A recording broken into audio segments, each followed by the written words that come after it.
네, 안녕하십니까? 저는 숙명여자대학교 식품영양학과 교수 김현숙입니다. 저희는 지금 심내혈관 질환 관리 학술 강좌 시리즈, 그 중에서도 영양 파트 이제 두 번째 시간을 갖고 있습니다. 저희의 오늘의 그 주제는 기저질환자를 위한 모바일 영양 관리, 그 목표와 방법론에 대해서 좀 자세하게 알아보는 그런 시간을 갖도록 하겠습니다. 오늘도 우리 연자로서 어메이징 푸드 솔루션 대표이사이신 영양학 박사 박현진 선생님 오셨습니다. 인사해 주시죠. 안녕하십니까. 방금 소개받은 어메이징 푸드 솔루션 대표 박현진입니다. 네, 우리 첫 번째 시리즈를 통해서 모바일 영양 관리의 현 상황을 꼼꼼하게 잘 살펴보았던 것으로 기억을 합니다. 이제 두 번째, 그 다음 세 번째 시리즈를 통해서 기저질환을 가지고 있는 기저질환자들의 모바일 영양 관리에 한번 초점을 맞춰보도록 하겠습니다. 네, 맞습니다. 특히 일상 속의 관리를 통해서 임상 증상의 개선까지도 도출할 수 있는 고혈압과 당뇨를 보유하신 분들을 위한 모바일 영양 관리에 특별히 초점을 맞춰보려고 합니다. 네, 말씀하신 이제 두 가지, 하나는 당뇨, 그 다음 이제 고혈압 등의 그러한 그 위험군, 그러니까 말하자면은 그 대사증후군에 해당하는 그러한 그 환자분들이라고 하실 수가 있겠네요. 이러한 그 만성 질환을 이제 진단받으면 첫 번째, 내가 이제 식생활 관리를 정말 철저히 해야 되겠구나 하는 생각들을 하실 텐데요. 평소 지금까지 이제 많은 사람들이 써왔던 그런 전통적인 영양 관리와 우리가 오늘 이야기를 나누고 있는 그러한 모바일을 통한 모바일 영양 관리에 그 차이점이 있다면 선생님 뭐가 될까요? 네, 예를 들어서 당뇨를 진단을 받게 되면 대부분 식품 교환표라는 것에 대한 교육을 받으시죠.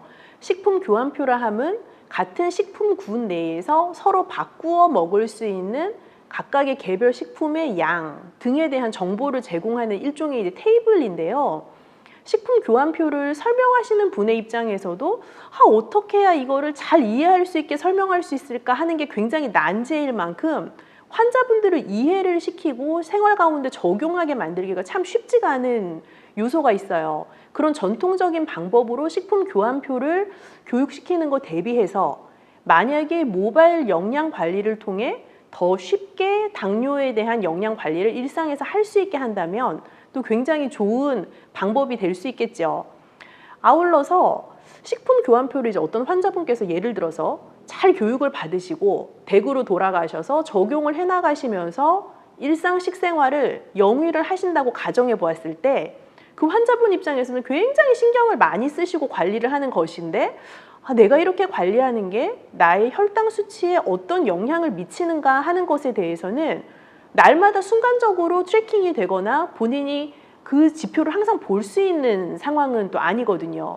근데 모바일 영양 관리를 통하게 되면 혈당계를 통해서 내 혈당 수치를 확인할 수 있고 내가 섭취한 기록을 통해서 혈당 동시에 섭취 기록까지도 얹어서 같이 볼 수 있다는 또 장점이 있어서 이 두 개의 부분들을 모바일 영양 관리가 잘 해결해 줄 수 있으면 굉장히 효율적인 방법의 관리가 될 수 있겠습니다. 네, 지금 말씀하신 대로 그렇다면 전통적인 방법에 의해서 어려움이었던 그 내가 실생활에 바로 적용하고 싶은 그런 어려움, 또 바로바로 이 효과를 확인하고 싶은 그러한 어려움이 두 가지가 만약에 해결된다면 이것은 정말 굉장히 실질적인 그러한 그 영양 관리의 방법이 되겠고요. 또한 환자는 물론이지만 주치의 선생님들께도 굉장히 도움이 되는 앱이 될 것 같습니다. 그렇다면 이 두 가지 난제를 해결하기 위해서 과연 어떤 시도들이 적용되고 있을까요? 네, 미국 FDA의 디바이스 승인을 받은 앱들을 보면요. 하루의 데일리 로그가 식이 섭취 데이터, 활동량 데이터, 그리고 혈당 데이터까지 한눈에 볼 수 있는 경우가 상당히 있습니다. 그런 데이터의 결과값들이 주치의나 아니면 보호자, 가족들에게 데이터 전송이 되면서 연동되는 경우들도 이제 상당히 있고요. 우리가 기저질환자를 위한 이제 영양 관리 방법에 있어서 한 번에 내가 모든 데일리 로그를 관찰할 수 있는가 없는가 하는 것은 환자 입장에서는 굉장히 중요한 이제 편의성을 좌지우지하는 요소라고 할 수가 있겠습니다. 그러면 오늘 우리가 지금 이야기하고 있는 이 기저질환자를 위한 그 모바일 영양 관리를 설계를 할 때 과연 일반 건강인을 위한 모바일 영양 관리와 비교했을 때 어떤 목적을 두고 어떤 점을 더 중점적으로 생각해야 되는지 조금 더 설명해 주실 수 있을까요? 네, 현 상황에서 나와 있는 모바일 영양 관리 앱 중에 건강인, 즉 일반인들을 대상으로 하는 어플 같은 경우는 대부분 체중 감량을 목적으로 설정이 되어 있는 어플들이 많아요. 그래서 칼로리를 보여준다거나 뭐 내가 알고 있는 특별한 나만의 다이어트식 뭐 레시피를 공유를 서로 할 수 있게 해준다거나 뭐 내지는 특정한 방법으로 다이어트를 하는, 예를 들면 저탄고지 다이어트를 하시는 분들이라든지 이제 그런 분들 사이에서 커뮤니티의 개념, 내가 아는 지식 공유의 차원, 그리고 내가 먹은 것들을 기록하고 칼로리를 남기면서 내가 어느 만큼 먹고 어느 만큼 빠졌는지를 이제 계속 관찰해 나가는 목적으로 어플이 사용되는 경우가 대다수이죠. 그런데 기저질환자를 위한 모바일 영양관리 어플은 무조건적인 체중 감량을 이제 목적으로 하는 것은 또 사실 아니지 않습니까?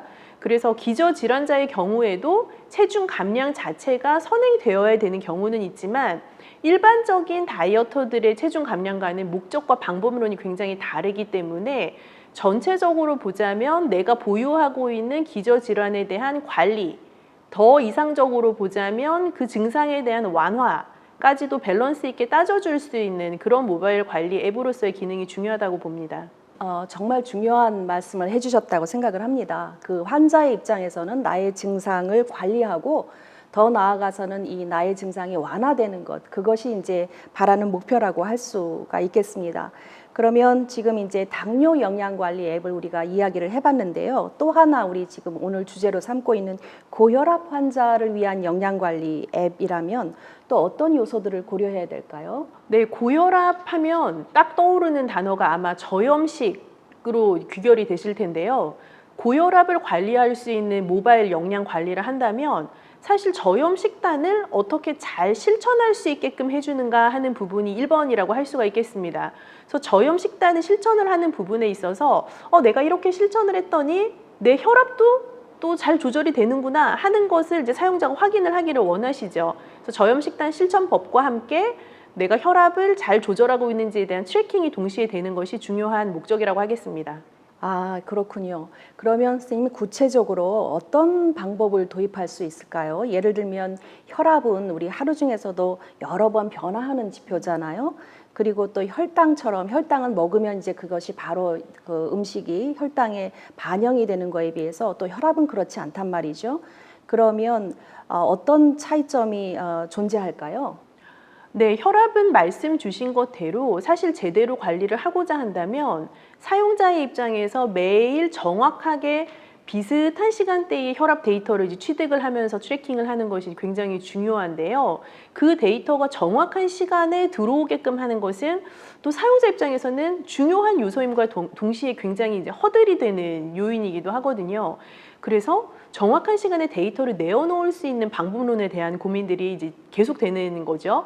그래서 사용자로 하여금 예를 들어서 기상 후 30분 이내에 혈압을 지속적으로 내어놓게끔 하려면 일반적으로 사용자가 설정하는 본인의 일상적인 취침 시간, 기상 시간의 설정과 함께 그 기상 시간으로부터 이제 30분 이내의 시간 동안에 강제적인 리마인드의 메시지보다는 나 뭔가 케어받고 있구나 라는 메시지, 그리고 혈압을 입력하세요 같은 직접적인 메시지보다는 영양 정보라든지 그날 하루를 상쾌하게 시작할 수 있는 메시지 같은 것으로 지속적으로 어플에 액세스를 할 수 있게 해주는 그런 장치가 중요하다고 할 수 있겠습니다. 네, 그렇게 한다면 우리도 지금 연구를 하고 있지만 임상 연구에서 이러한 그 데이터를 활용을 할 수 있거나 또 환자의 입장에서는 정기 체크업할 때 그 주치의 선생님께 보여드리면 큰 도움이 될 것 같습니다. 자, 그렇다면 모바일 영양관리 앱을 통해서 저염 식단을 실천하도록 하는 그 방법에는 선생님 어떤 게 있을까요? 네, 저염식을 실천하는 게 중요하다 하는 것 정도의 스테이트먼트는 고혈압 환자라면 누구나 인지를 하고 계시는데 사실 저염식이라 함이 염도계를 가지고 매번 모든 음식을 측정해 보지 않는 한에는 참 주관적인 지표거든요. 입맛 자체가 주관적이고 짠맛을 느끼는 정도도 개인차가 있단 말이죠. 게다가 나트륨의 함량이라는 것은 입에서 짜게 느껴진다고 해서 항상 나트륨 함량이 높고 입에서 짜지 않다고 해서 나트륨 함량이 항상 낮은 것은 아니다 보니까 간과하기 쉬운 지식의 포인트들이 존재를 하는 것 같아요.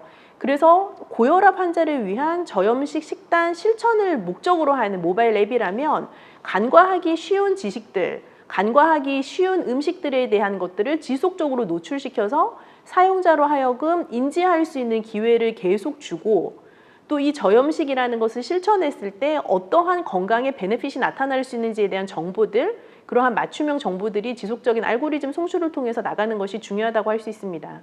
네, 선생님 지금 중요한 말씀 하셨는데 조금 이해를 돕기 위해서 입에서는 짜지 않지만 나트륨 함량이 많은 거 일반인들은 알기 쉽지 않을 것 같은데 선생님 이해 하나만 드려주실까요? 말씀 주신 것처럼 소금을 이제 물에 타서 마신다라고 가정을 하면 어느 누구의 입에나 정도의 차이는 있을 수 있지만 짠맛을 느끼실 수 있을 거예요. 그런데 냉면 육수를 시원하게 벌컥벌컥 마시고 나서 와 짜다라고 하시는 분은 거의 안 계실 거거든요. 근데 실은 물냉면의 육수는 굉장히 고나트륨 식품에 속하는 음식입니다. 그런 것처럼 모바일 영양 관리를 통해서 고혈압 환자가 저염식을 실천할 수 있게끔 해주려면 미처 인지하고 있지 않았던 고나트륨 식품이나 혹은 알고 있다고 하더라도 생활 가운데 내가 너무 좋아해서 끊지 못하는 또 식품들이 있을 수 있거든요. 그런 것들을 지식적인 데이터베이스에 근거해서 혹은 사용자의 섭취 데이터베이스에 근거해서 친절하고 아주 안도할 수 있는 메시지를 가지고 사용자를 식생활 개선을 도출할 수 있는 방향으로 잘 다독거려 나가는 것이 그 어플에서 굉장히 중요한 기능이라고 볼 수가 있겠습니다. 네, 지금 굉장히 중요한 말씀을 하셨는데 바로 이런 것처럼 이러한 유용한 영양 지식을 바로바로 피드백 받을 수 있다면 또 사용자분들께서도 더 열심히 참여하실 것이라고 믿습니다. 지금 그 박현진 박사님 말씀 주신 거를 좀 정리해 보자면 그 기저질환자의 종류에 따라서 그 모바일 그 영양 관리의 목적과 방법이 다를 수 있고 또 더 중요한 것은 달라야만 한다 하는 메시지로 받아들이겠습니다. 맞나요? 네, 맞습니다. 사실 모든 기저질환을 다 커버할 수 있는 하나의 모바일 서비스를 설계하고 완성하겠다, 사용자에게 서비스하겠다 하는 것은 어떻게 보면 이상적인 말처럼 들릴 수도 있지만 현실적이지 않은 이야기이기도 한 것 같아요. 그래서 기저질환별로 각각의 반드시 교정해야 하는 목표가 정확하게 설정된, 사용자의 입장에서는 그 단일 목표 하나를 취득하기 위해서 그 앱을 열심히 사용하면 되는 그런 류의 영양 관리 서비스가 설정이 될 필요가 있다고 생각이 듭니다. 네, 심내혈관 질환 관리 학술 강좌 시리즈 영양 파트, 오늘은 그 두 번째 순서로 기저질환자들을 위한 그 모바일 영양 관리에 대해서 특히 목표와 방법론을 좀 깊게 알아봤습니다. 그렇다면 우리 다음 시간에는 선생님 향후 나아갈 방향에 대해서 좀 더 논의를 했으면 좋겠습니다. 오늘 정말 좋은 말씀 감사합니다. 네, 고맙습니다.